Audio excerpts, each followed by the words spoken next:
Hello everyone, রকির চ্যানেলে তোমাদের স্বাগত। তো আজকে রকি তোমাদের একটা খুব সুন্দর একটা ভ্রমণ গাইডের ভিডিও নিয়ে এসেছে। এটা হচ্ছে গঙ্গাসাগর ভ্রমণ। ট্রেনে কি করে গঙ্গাসাগর যেতে পারি। শিয়ালদা থেকে 7:15 ট্রেনে আমরা এখন উঠছি। 7:15 ট্রেন।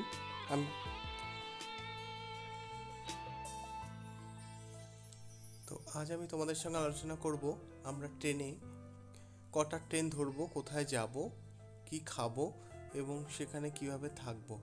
পুরো ডিটেলস নিয়ে আমি আছি, তোমরা থাকো আজকে আমার সঙ্গে। ভিডিওটি স্কিপ না করে পুরোটা আমার সঙ্গে থাকো আর দেখো, যাতে তোমাদের সকলের উপকার হয় গঙ্গাসাগর কি করে যাওয়া যাবে। শুধু তোকে চাই, ভালোবেসে তোর কাছে ধরা দিতে চাই।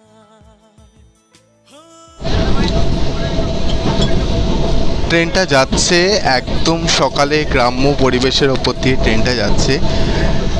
এই জানলার পাশে বসে এই প্রকৃতির এত সুন্দর দৃশ্য দেখতে দেখতে কখন যে 2.5 ঘন্টা টাইম আমাদের পাস হয়ে যাবে।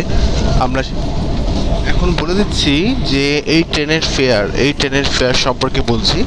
তো আমি শিয়ালদা থেকে যদি টিকিট কাটা হয় নামখানা অবধি, এটা টোটাল 101 কিলোমিটার রাস্তা এবং এর টিকিটের মূল্য 25 টাকা। তো খুব সহজেই আমরা 25 টাকায় আমরা শিয়ালদা থেকে নামখানা অতিক্রম করতে পারবো। তো আমরা এখানে কাকদ্বীপে নামবো, নামখানাতে নামবো না। তো নামখানায় নেমে তারপর কাকদ্বীপে নেমে তো বন্ধুরা দেখো, আমরা কাকদ্বীপ স্টেশনে অলরেডি নামলাম ট্রেনটা দিয়ে। এবার জাস্ট বাইরে বেরোচ্ছি। এখান থেকে আমরা টোটো ধরবো। তো আমরা কাকদ্বীপ স্টেশনে নেমে এখান থেকে পুরোটা নামলাম। নেমে এবার সামনে এখানে টোটো রয়েছে, টোটোতে আমরা উঠবো। অবশেষে নামলাম। নামার পর সেখান থেকে একটা টোটো করলাম, মাথা পিছু 20 টাকা করে নেয় এখানকার ভাড়া জেটি ঘাট অবধি। তো আমরা জেটি ঘাটে এখন পৌঁছাচ্ছি এবং সেখান থেকে ভেসেল চাপবো। হ্যাঁ বন্ধুরা, এটা হচ্ছে ভেসেল ঘাটের টিকিট কাউন্টার। এখানে তুমি 10 টাকার বিনিময়ে, আমরা জাস্ট এই 10 টাকাতে একটা টিকিট কাটলাম, সেটার বিনিময়ে কিন্তু আমরা এখন নদীর ওপারে চলে যেতে পারবো। আমরা অলরেডি ঢুকে গেছি সাগরদ্বীপে। খুব সুন্দর এখানকার ভিউয়ার্স। চলে এসেছি আমরা ভেসেল ঘাটে, দেখতে পাচ্ছ বন্ধুরা।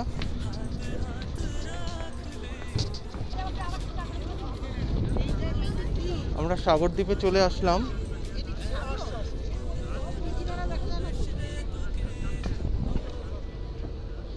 বন্ধুরা দেখতে পাচ্ছ আমাদের এইমাত্র ওই ভেসেলটা বেরিয়ে গেল, ওই যে ভেসেলটা, বাট ভেসেলটা আমরা পাইনি। পরবর্তী ভেসেলের জন্য আমরা ওয়েট করব। আজকে সারাদিনই 8 ঘন্টা পর পর ভেসেল চলছে।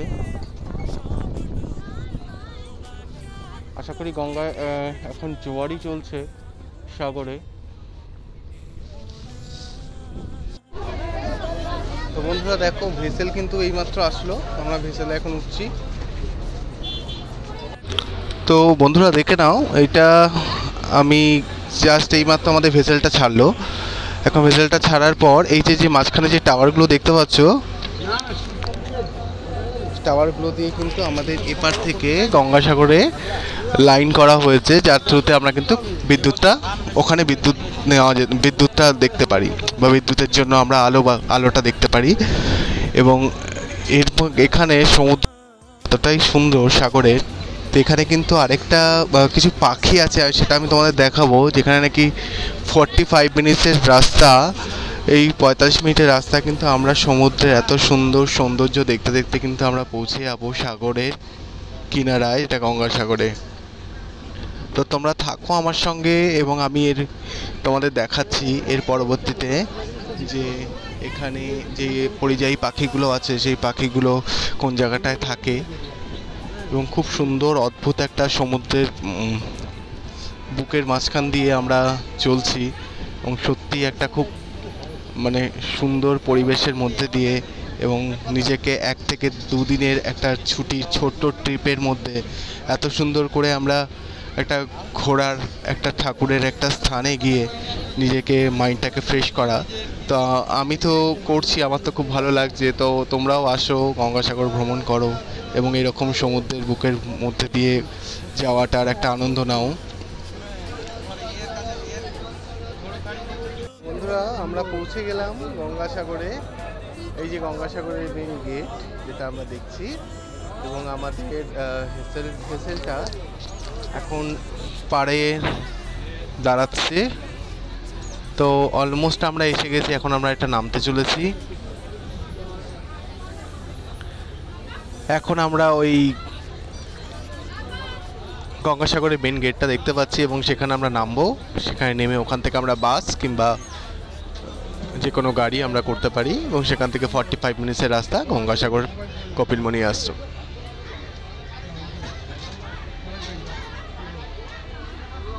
আমি চেষ্টা করছি তোমাদের পুরো ভিডিওটা পুরোভাবে দেখাতে, বাট যদি ভিডিওতে কখনো কোনো ভুল হয়ে থাকে বা আমার কথা বলাতে কোনো ভুলভ্রান্তি হয়ে থাকে তো প্লিজ আমাকে ছোট ভাই মনে করে ক্ষমা করে দিও। আমরা অলমোস্ট নেমে গেলাম, নেমে আমরা গেট থেকে বেরোচ্ছি।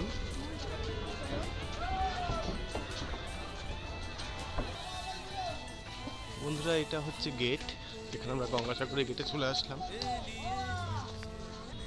এখন এখানে আমরা দেখব প্রচুর পার্সোনাল গাড়ি, টোটো এবং ওখানে ম্যাজিক গাড়ি দাঁড়িয়ে আছে। তো এখন আমরা সেখান থেকে ম্যাজিক গাড়ি করব কিংবা টোটো, আবার সামনে বাসও পাওয়া যায়। তো যার যেরকমভাবে সুবিধা সেটাভাবে যেতে পারো। কুচুবেড়িয়া ঘাট থেকে নামার পর আমরা একটা ম্যাজিক গাড়ি করলাম, যার মাথা পিছু মূল্য হচ্ছে 40 টাকা করে। আমরা এখন সোজা গঙ্গাসাগর যাব, সেখানে আমি ভারত সেবাশ্রমে গিয়ে।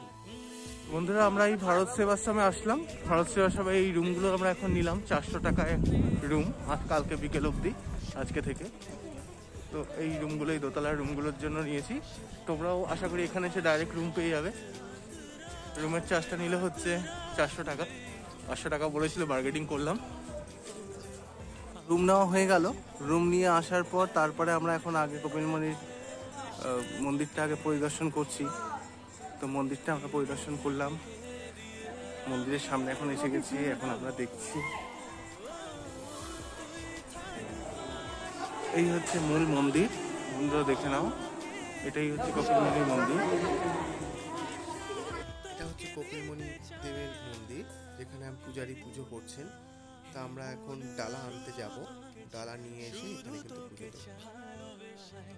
ভালোবেসে তোর কাছে ধরা দিতে চাই।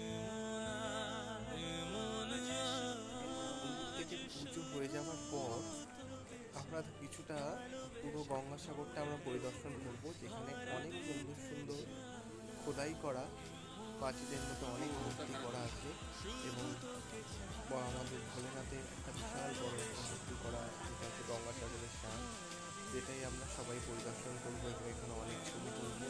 তো আপনারাও সবাই ছবি তুলবেন, দেখবেন, মজা করবেন। এরপরে আমরা যাব স্নান করতে। এখন আমাদের লাঞ্চের টাইম। এটা হচ্ছে পশ্চিমবঙ্গের ফুড কোর্ট, পশ্চিমবঙ্গ সরকার অভিনীত ফুড কোর্ট। এখানে কিন্তু সব খাবার অনেক অল্প দামে পাওয়া যায়। তো আমরা এখন এখানে লাঞ্চটা করব, তোমরাও এখানে লাঞ্চ করতে পারো। তো অবশেষে আমরা লাঞ্চ করছি, এই হচ্ছে লাঞ্চ।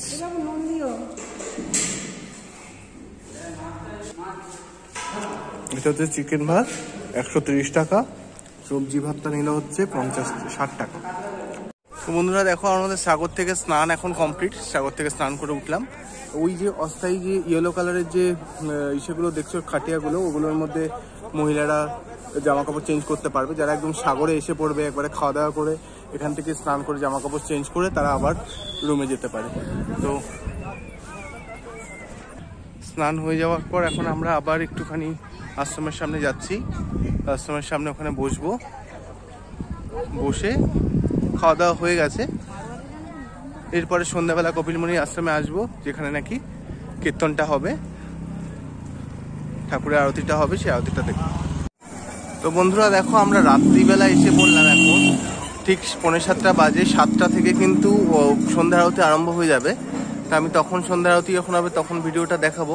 এখন আমি রাতের গঙ্গাসাগরটা তোমাদের দেখাচ্ছি। দেখো কত সুন্দর, এত সুন্দর করে এরা সবকিছু সাজানো আছে এবং ওইখানেও দেখো কত সুন্দর লাইট হয়েছে।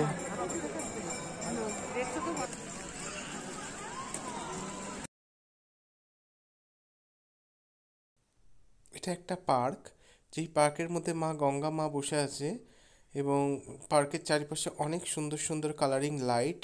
তার এত সুন্দর একটা পর্যটন স্থান এবং এত সুন্দর করেছে।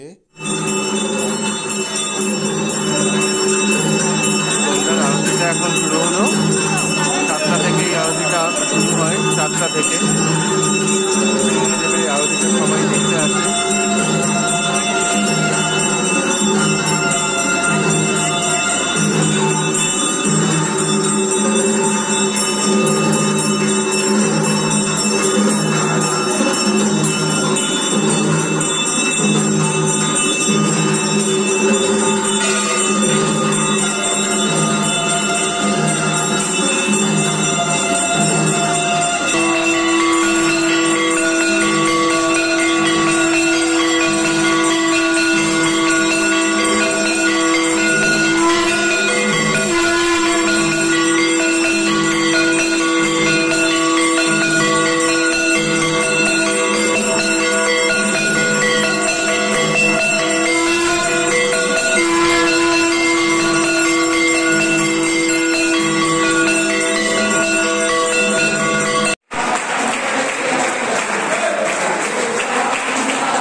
রাতের ভিউসটা তুমি দেখো, রাতে এত সুন্দর কালারিং লাইট করা আছে এবং আমাদের যে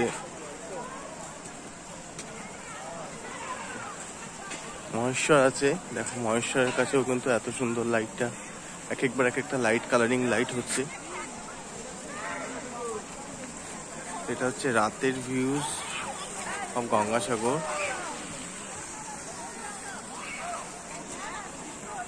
এক একবার কিন্তু এক একটা লাইট হচ্ছে। সকালবেলা আমরা বেরিয়ে পড়লাম সাইট সিনের উদ্দেশ্যে। তো সাইট সিনটা আমরা এখন করছি এখানে গঙ্গাসাগরের আশেপাশেই কিছু, মোটামুটি টোটোতে প্রায় 2 ঘন্টার রাস্তা হবে যাতায়াত মিলে। তো এখানে যেটা আর কি মেন জায়গা, সেই মেন জায়গার মধ্যে রয়েছে মনসা মন্দির, মোহনা, আরও কিছু অনেক রামকৃষ্ণ মিশন। তো আমরা এক এক করে দেখবো, তো তোমরাও থাকো আমার সঙ্গে। তো এটা হচ্ছে টোটোতে রয়েছি, তুই অবশ্যই এখানে ঘুরতে আসলে কিন্তু সাইট সিনটা একবার দেখবে।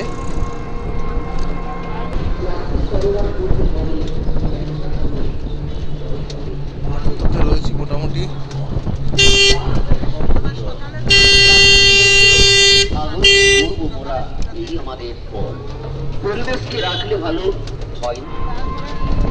সকালবেলা আমরা বেরিয়ে পড়লাম সাইট সিনের উদ্দেশ্যে। তো সাইট সিনটা আমরা এখন করছি এখানে গঙ্গাসাগরের আশেপাশেই কিছু, মোটামুটি টোটোতে প্রায় 2 ঘন্টার রাস্তা হবে যাতায়াত মিলে। তো এখানে যেটা আর কি মেন জায়গা, সেই মেন জায়গার মধ্যে রয়েছে মনসা মন্দির, মোহনা, আরও কিছু অনেক রামকৃষ্ণ মিশন। তো আমরা এক এক করে দেখবো, তো তোমরাও থাকো আমার সঙ্গে। তো এটা হচ্ছে টোটোতে রয়েছি, তুই অবশ্যই এখানে ঘুরতে আসলে কিন্তু সাইট সিনটা একবার দেখবে।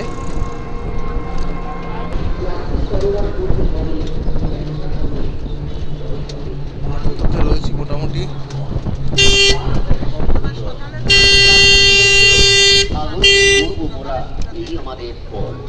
পরিবেশকে রাখলে ভালো হয় না কোনো ক্ষতি, সেখানেই খুব সুন্দর গ্রাম্য পরিবেশের মধ্যে দিয়ে সাইট সিন করতে যাচ্ছি আমরা। তো এখানে তো বন্ধুরা দেখতেই পাচ্ছ কত সুন্দর জমি, ফাঁকা জমি জায়গা, তার ভিতর দিয়ে আমরা যাচ্ছি সাইট সিন করতে। যদি অবশ্যই কিন্তু সাইট সিনটা তোমরা করেই নিও। পাশেই দেখতে পাচ্ছ বন্ধুরা পানের বরজ, পানের বরজ করা হয়েছে।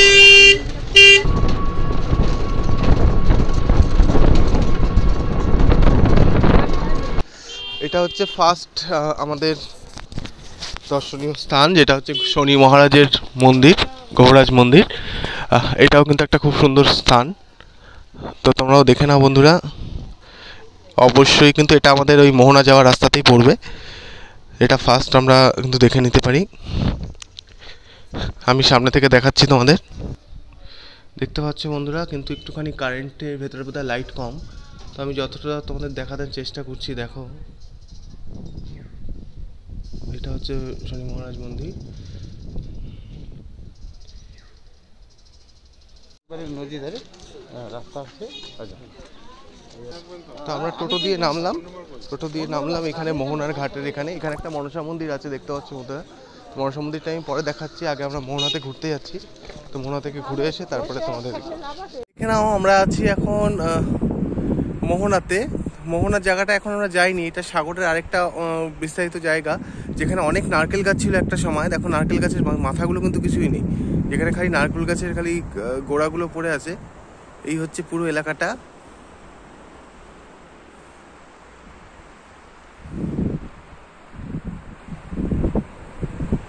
সাগরে কিন্তু যথেষ্ট ঢেউ আছে।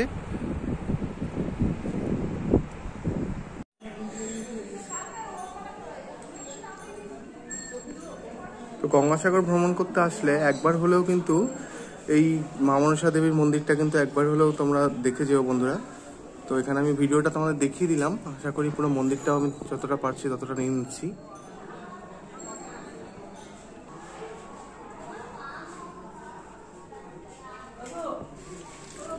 এইটা হচ্ছে ঠাকুরের পূজারী, যে নাকি এখন পুজো হবে।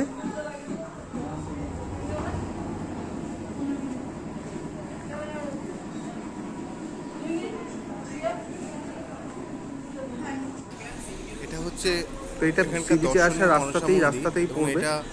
এই মনসা মন্দিরটায় খুবই জাগ্রত। এখানকার গঙ্গাসাগরে আসলে কিন্তু অন্যতম একটা দর্শনীয় স্থান, যেটা হচ্ছে রামকৃষ্ণ মিশন।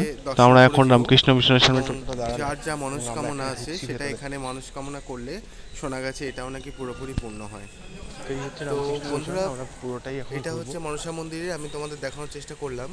তোমাদের যদি ভালো লাগে তো তোমরা একবার সাইট সিন করতে এসে মনসা মন্দিরটাকে এসে যদি আমরা কিছু দর্শনীয় স্থানগুলো নাই দেখলাম, তাহলে আর কেন এত টাকা পয়সা খরচা করে আমরা ঘুরতে আসবো বলো? তো যে কারণে আমরা এখন ঘুরতে এসেছি, এখন দেখছি রামকৃষ্ণ মিশনটা পুরোটা। এই হচ্ছে এখানকার ফুল।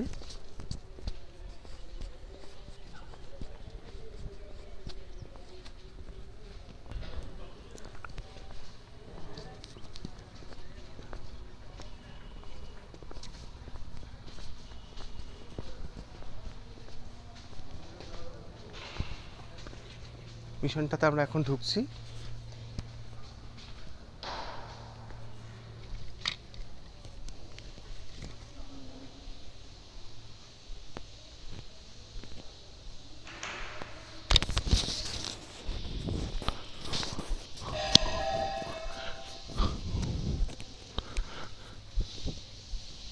মিশনের যে মূল যে মন্দিরটা, সেটা কিন্তু এখন বন্ধ করা আছে, সেটা কিন্তু আমরা দেখতে পাচ্ছি না। জাস্ট এখানে যেখানে নাকি গান টানগুলো হয় সেই জায়গাটা আমি এখানে রাখছি। বেরিয়ে যাবো মিশন থেকে বাইরে, এখানে ফুলের বাগানগুলো দেখাবো। রামকৃষ্ণ মিশনের পুরো চত্বরটা আমি তোমাদের ঘুরে দেখানোর চেষ্টা করছি। যেখানে দেখো কত সুন্দর গার্ডেন হয়েছে, খুব সুন্দর ডালিয়া, গাঁদা এবং মোরগ ফুল গাছ, এবং আরেকজন কাজ করছে, অলরেডি বাগানে জল দিচ্ছে। হ্যালো ফ্রেন্ড, আমরা এখন আছি নাগ মন্দিরে। নাগ মন্দিরের একটা পার্ক টাইপের, তো সেখানে আমরা আছি। এখানেও আমরা এসছি বন্ধুরা, দেখে নাও এখানে একটা খুব ভালো একটা সুইমিং পুল করা, এবং সুইমিং পুলের মধ্যেও এবার এখানে একটা পুরো একটা নাগের একটা মূর্তি, এবং ওপরে শ্রীকৃষ্ণ দাঁড়িয়ে আছে। এটা তো অষ্টনাগ ছিল, বাট এর মধ্যে তো অনেক নাগ দেখতে পাচ্ছি। আর এটা হচ্ছে পুরোটাই মন্দির, যেটা হচ্ছে মায়ের মেইন মন্দির। বাহ, এটা হচ্ছে মা গঙ্গা মাতা আছে, আশা করি তোমরা দেখতে পাচ্ছ। আমি একটু ভেতর থেকে দেখাচ্ছি। এটা হচ্ছে মা গঙ্গা মাতা, ক্যামেরাটা একটু ছোট। এটা আছে মা মনসা দেবী, আর এইটা হচ্ছে নাগরাজ বাসুকী দেব। এইটা হচ্ছে বাসুকী দেব এবং তার সঙ্গে প্রচুর মূর্তি রয়েছে।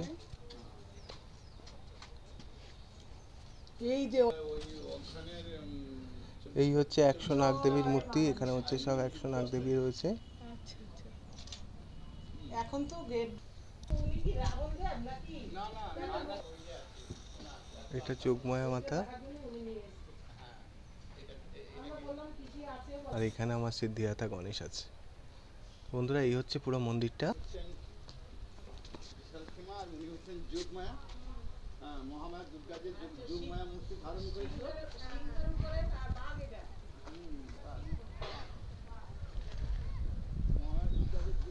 এটা হচ্ছে পুলটা রয়েছে, পুরো ভিউয়ার্সটা আমি তোমাদের দেখালাম।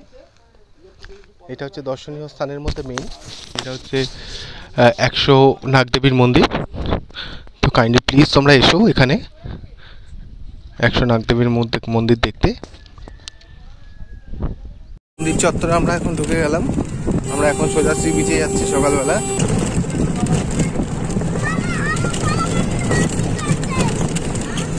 ওই যে দূরে যেগুলো দেখছো ওগুলো দিয়ে আগে কারেন্টে ইলেকট্রিক আসতো, এখানে ইলেকট্রিক উৎপন্ন হতো।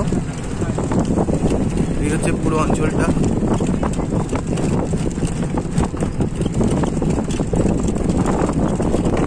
এখানে পুরোটা মেলা হওয়ার জন্য হিসেবে হচ্ছে, এখানে মেলার জন্য রেডি হচ্ছে।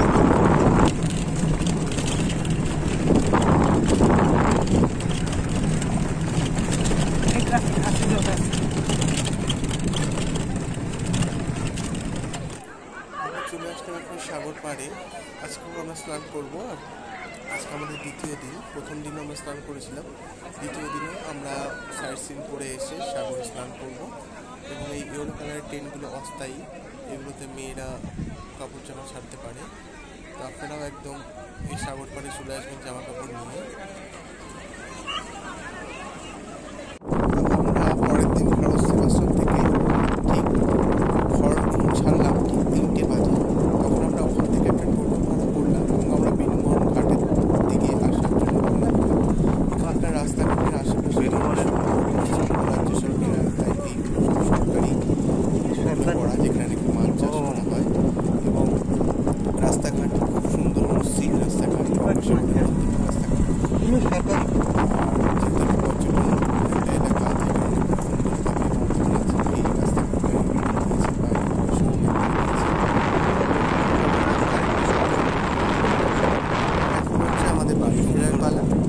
রাস্তাঘাট বাড়ি ফেরার পালাটা কিন্তু আমাদের খুব ইন্টারেস্টিং।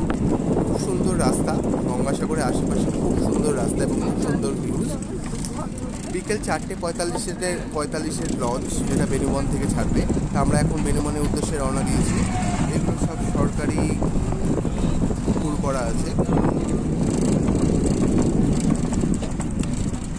তো এটা হচ্ছে বেনুবন ঘাট, যেখানে আমরা টোটো করে শেষে নামলাম। এখন আমরা এখান থেকে হয়তো টিকিট কাটবো, টিকিট কেটে আমরা লঞ্চ ঘাটে যাচ্ছি।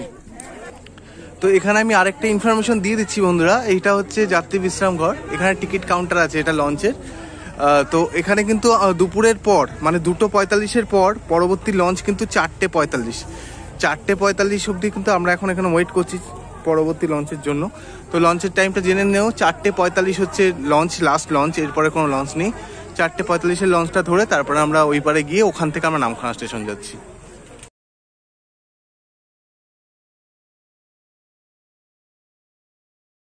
এটা হচ্ছে গঙ্গাসাগর থেকে ফেরার পথে, যেটা হচ্ছে বেনুবন হয়ে আমরা যে ঘাটটা পার হচ্ছি সেই রোডটা।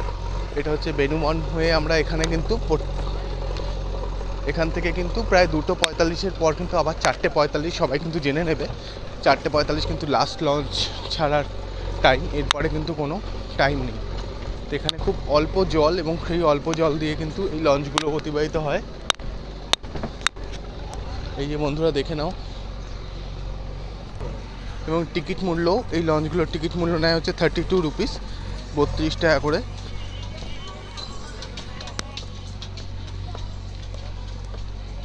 তো বন্ধুরা দেখে নাও, আমরা এই লঞ্চগুলোতে যাব।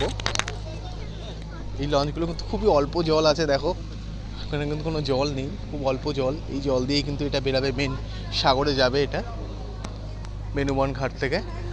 এবং এর ভাড়াটা কিন্তু নেবে 32 টাকা করে। তো বন্ধুরা বারবার বলছি 4:45-এর পর কিন্তু আর কোনো কিছু নেই। 4:45-এর পর এবং আমাদের নিচতলায় ঢুকতে হবে। তো আমরা এখান থেকে আসলাম।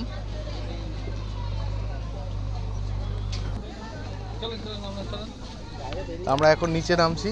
চলো ভেতরে প্রবলেম চলো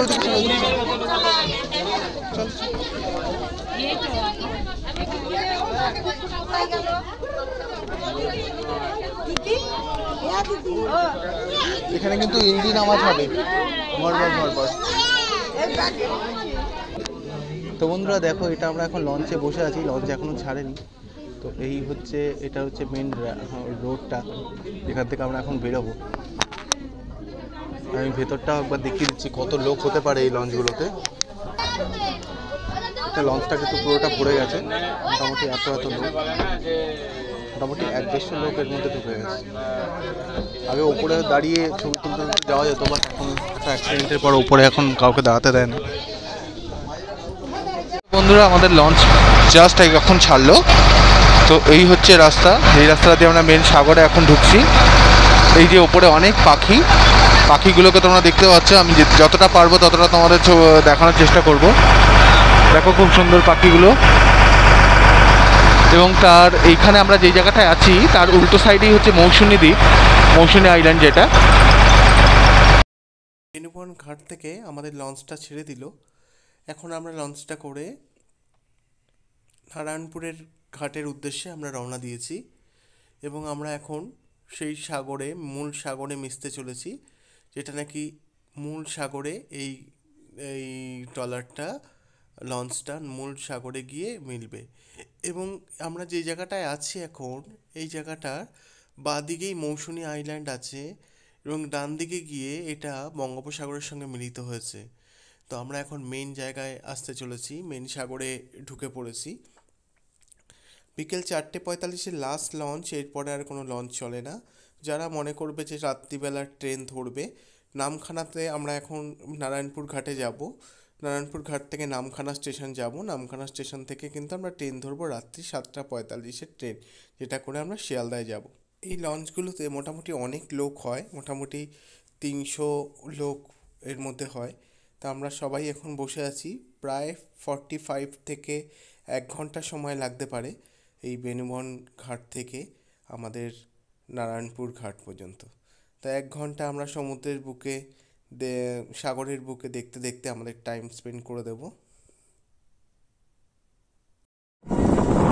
আমরা নারায়ণপুর ঘাটে এখন নামলাম, নেমে এখান থেকে টোটো করছি, 10 টাকা করে ভাড়া নামখানা স্টেশন, যেটা বেনুবন থেকে আসার সময় নারায়ণপুর ঘাটে আসতে হয়। নারায়ণপুর ঘাট থেকে আমরা এখন নামখানা স্টেশনের উদ্দেশ্যে রওনা দিয়েছি টোটোতে, জাস্ট 10 টাকা করে। তো অবশেষে আমরা নেমে গেলাম টোটো থেকে এখন নামখানায়।